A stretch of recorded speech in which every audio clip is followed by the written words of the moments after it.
میرے غیر مسلمان بھائیوں اور بہنوں سے کیا یہ سنہرا موقع ہے؟ آپ اسلام کے متعلق کوئی بھی سوال پوچھ سکتے ہیں. آپ چاہے تو میرے لیکچر پہ تنقید کر سکتے ہیں، مجھے کوئی اعتراض نہیں. آپ کو اگر قرآن مجید میں کوئی غلطی لگتی ہے تو قرآن مجید کے بارے میں سوال پوچھ سکتے ہیں. آپ کو لگتا ہے اسلام کی کوئی تعلیم ہے جو آپ کو لگتا ہے کہ صحیح نہیں ہے، آپ کا یہ موقع ہے. آپ اسلام کے بارے میں کوئی بھی سوال پوچھ سکتے ہیں، عیسائیت کے بارے میں، ہندوازم کے بارے میں، یہودیت کے بارے میں.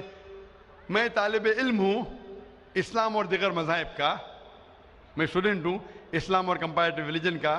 یہ آپ کا سنہرا موقع ہے. عام طور پہ مذہبی تقریر کے بعد سوال جواب کا کھلا سیشن نہیں ہوتا. یہ موقع ہے کہ میں غیر مسلمان بھائیوں اور بہنوں سے درخواست کرتا ہوں کہ آپ کوئی بھی سوال کر سکتے ہیں، ٹاپک کے اندر ٹاپک کے باہر بھی، مجھے کوئی اعتراض نہیں. آپ چاہے تو قرآن مجید کو اٹیک کر سکتے ہیں، اسلام کو اٹیک کر سکتے ہیں. میں نوجوان ہوں لیکن میں لے سکتا ہوں. آپ کوئی بھی سوال کر سکتے ہیں، یہ آپ کا موقع ہے. آپ کو ایسے موقع بار بار نہیں آئیں گے. میری درخواست ہے، مجھے آرگنائزرز نے کہا کہ الحمدللہ کئی گئے مسلمان اس فنکشن میں آنے والے. آپ بنا جھجک کوئی بھی سوال پوچھ سکتے، چاہے تنقیدی بھی ہو تو بھی چلے گا، مجھے کوئی اعتراض نہیں. آپ کوئی بھی سوال پوچھ سکتے. میں غیر مسلمان بھائیوں اور بہنوں سے درخواست کرتا ہوں کہ آپ مائک کی طرف آئیے اور آپ کوئی بھی سوال پوچھ سکتے. سب سے پہلے ہم چلتے ہیں مائک نمبر 1 پر. وہاں اگر کوئی غیر مسلم بھائی ہے اور ان کے ذہن میں کوئی سوال ہے تو وہ سوال کر سکتے ہیں. مائک نمبر 1 سے. آداب. آداب. السلام علیکم. وعلیکم السلام. میرا نام وجے کمار بھوترا، میں کشن گنج کا نواسی ہوں. اینڈ یہاں پر ایک میری ریزن کی انڈسٹری ہے. By profession I am an entrepreneur. ماشاءاللہ. ایسا ہے، آپ کے وشے میں نے آپ کی تقریریں کافی ٹی وی پر بھی دیکھی ہے، پیس ٹی وی پر کلکتے میں. اور ہم نے ایسا پایا ہے کہ آپ اسلام کے علاوہ ہندو شاستروں میں بھی آپ کی بہت بڑی آستھا اور بہت بڑی روچی رکھتے ہیں.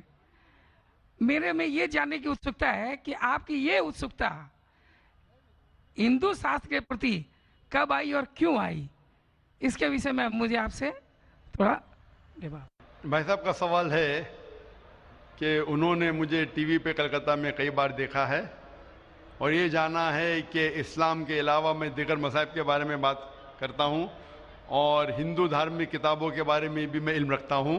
تو یہ پوچھنا چاہتے یہ خواہش کب آئی اور کیسے آئی. میں جب میرا میڈیکل کالج میں تھا تو میں متاثر ہوا ایک شخص جن کا نام تھا شیخ احمد دیداد. وہ ساؤتھ افریقہ کے تھے اور وہ اسلام اور عیسائی مذہب پہ مہارت رکھتے تھے. جب ان کی تقریر سنا تو میں ان سے متاثر ہوا اور میں نے قرآن اور بائبل کا الحمدللہ علم حاصل کیا. تو سب سے پہلے میں نے علم حاصل کیا بائبل کے بارے میں، اسلام اور عیسائیت کے بارے میں. اور جب میں ان سے ملا انہوں نے کہا کہ اسلام اور عیسائیت پہ کئی لوگ تقریر کر چکے اور کئی کتابیں لکھ چکے، لیکن ہندو مذہب اور اسلام کے بارے میں بہت چند کتابیں ہیں. انہوں نے درخواست کی کہ بیٹا عیسائیت کے علاوہ دیگر مذاہب کے بارے میں آپ مطالعہ کیجئے اور ان کو بھی پیغام پہنچائیے. اور جب قرآن مجید کی میں نے آیت پڑھی، قرآن مجید میں اللہ تعالیٰ ایشور کہتے ہیں سورہ ال عمران میں سورہ نمبر 3 آیت نمبر 64 میں تعالوا الی کلمۃ سواء بین بینکم، آؤ ہم اس بات کی طرف جو آپ اور ہم میں یکساں ہے. سب سے پہلی بات کیا ہے؟ اللہ نعبد الا اللہ، کہ ہم صرف ایک ایشور کی عبادت کریں. ولا نشرک بہ شیئا، کہ ہم آپس میں کسی کو شریک نہ کریں. ولا یتخذ بعضنا بعضا اربابا من اللہ، کہ ہم آپس میں کسی کو رب نہ کہے. فَإِن تَوَلَّوْا، اگر وہ نہ مانے، فَقُولُوا اشْهَدُوا بِأَنَّا مُسْلِمُونَ، آپ شہادت دو کہ ہم مسلم ہیں. تو جب میں نے قرآن مجید کی آیت پڑھی جس میں لکھا ہے کہ جب بھی آپ غیروں سے بات کرتے ہیں تو اس بات کی طرف آؤ جو ان میں اور ہم میں یکساں ہے. اور مذہبی کتاب میں یکسانیت بھی ہے، ڈفرینسز بھی ہے. تو میں کہتا ہوں کہ کم از کم یکسانیت کے اوپر تو ہم عمل کریں. جو ڈفرینسز ہیں وہ کل ڈسکس کریں گے. ڈفرینسز تو ہیں، میں یہ نہیں کہتا ہوں ڈفرینسز نہیں ہیں، لیکن جو یکسانیت ہے جو آپ کی کتاب دھارمک کتاب اور ہماری کتاب میں یکساں ہے تو کم از کم اس کے اوپر تو عمل کرے. تو یہ سوچ لے کے شیخ دیدات سے متاثر ہو کے اور قرآن مجید کی آیت سورہ نمبر 3 آیت نمبر 64 جب میں میڈیکل کالج میں تھا میں نے شروع کیا یہ میرا مشن. اور پھر میں نے تحقیق کرنے لگا.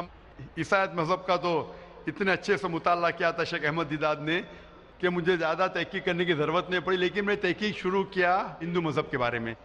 پھر میں نے ہندو ودوان کی اسکالرس کی کتابیں پڑھنے لگی اور ڈھونڈنے لگا کیا یکساں ہے.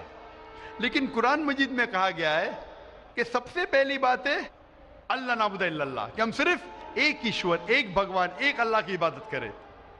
تو جب قرآن مجید میں لکھا ہے کہ یکسانیت میں سب سے اہم ہے کہ ایک خدا, تو میں ڈھونڈنے لگا کہ ہندو مذہب کی کتاب میں خدا کے بارے میں کیا لکھا ہے. جب پڑھنے لگا تو مختلف کتابیں تھے, مختلف اسکالرس تھے.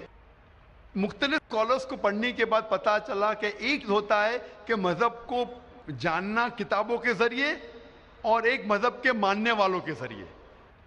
کبھی بھی مذہب کو جاننے کے لیے مذہب کے ماننے والوں کو مت دیکھو, ہو سکتا ہے وہ ماننے والے خود نہیں جانتے کہ ان کا مذہب کیا کہتا ہے. تو مذہب کو جاننے کے لیے سب سے بہترین طریقہ ہے کہ مذہب کی کتابوں کا مطالعہ کرے. تو میں نے ہندو مذہب کی کتابوں کا مطالعہ کرنا شروع کیا, وید کا, اپنشد کا, بھگوت گیتا کا, رامائن کا, مہابھارت کا. جب مطالعہ کرنے لگا تو عام طور پہ جب ہم پوچھتے ہیں ہندو سے, سب سے پہلی بات کہ میں ایک ایشور میں مانے. عام ہندو سے پوچھتے ہیں کہ کتنے بھگوان میں آپ مانتے ہیں, تو کچھ ہندو کہیں گے 3, کچھ کہیں گے 100, کچھ کہیں گے 1000, کچھ کہیں گے 33 کروڑ. لیکن اگر آپ ایک ودوان ہندو سے پوچھیں گے جو اپنے ہندو مذہب کا مطالعہ کر چکا ہے, مذہبی کتابوں کا مطالعہ کر چکا ہے, وید پڑھ چکا ہے, تو وہ کہیں گا کہ ہندوؤں کو صرف ایک خدا میں ماننا چاہیے. لیکن عام ہندو مانتا ہے فلسفی جسے کہتے ہیں پینتھیزم. عام ہندو کہتا ہے کہ سب کچھ خدا ہے, پیڑ خدا ہے, چاند خدا ہے, سورج خدا ہے, انسان خدا ہے, سانپ خدا ہے. ہم مسلمان کہتے ہیں سب کچھ خدا کا ہے, پیڑ خدا کا ہے,